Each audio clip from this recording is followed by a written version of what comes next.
السلام عليكم ورحمة الله تعالى وبركاته. صحبت waan salaamanay kusoo joogtaan kusoo dhawaad jeelka barkaashare. maanta waxaan hayaa application la yiraahdo Chris Place kaasoo ka caawin doona si applicationada u xafidan lahayd sida marka carruurta asxaabta kale u dhiibatid si aysan kaaga tuurin applicationada si aad u xafidid. insha Allah application cusub waxaan ka heli doontaa Play Store ka fadlan hadda channelka cusub subscribe si uu kusoo gaaro video kasta soo haddana application ka soo qaadanaa waan ka saa application Kids Place ayaa la hadda application ka qofnayna waxa sitan kid started meesha qoonda kid started halkaas ma u dhuftid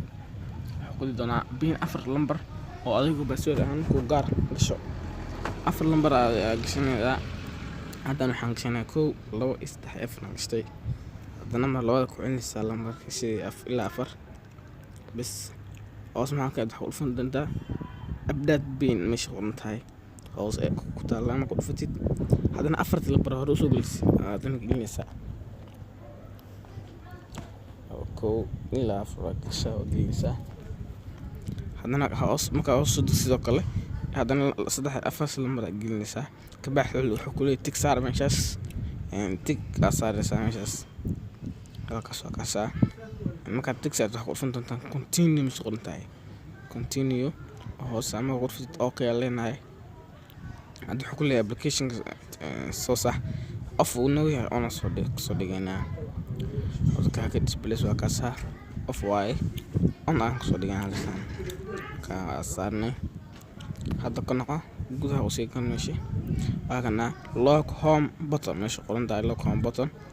waa ka saarka ku dhufanayna markaas ku dhufatid waxa ku soo baxayso lock home button haddana hoosa lock home button haddana ku dhufatid meesha Kids Place meesha dhaxda Kids Place application ka ku dhufanaysa application kaas aan ku dhufanaysa ka meesha setting ka bixin ka san wax ku meel halista banaanka sida way setting kaas tigaysa oo application ay banaanka dhigaysa haddana afarta lambar oo noogu xirnay password ahaan dhagelinayna calaamad isma dhufatid waxa leedahay manage apps meesha qoran tahay manage apps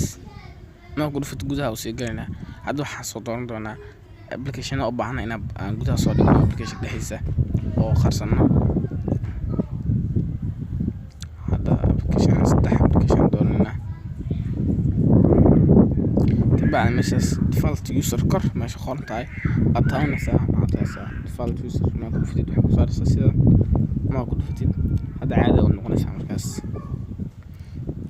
saddexda application soo doonana notaan meeshan hadhow أنا كان بيحكي لهم كأبان تلعب الله أنا كنو قصدت وهذا قبل سنة بيك عادي واستمع فكرة ستعمل أفرت باسور أو هرقو حين دا يكفر ساعة ساعة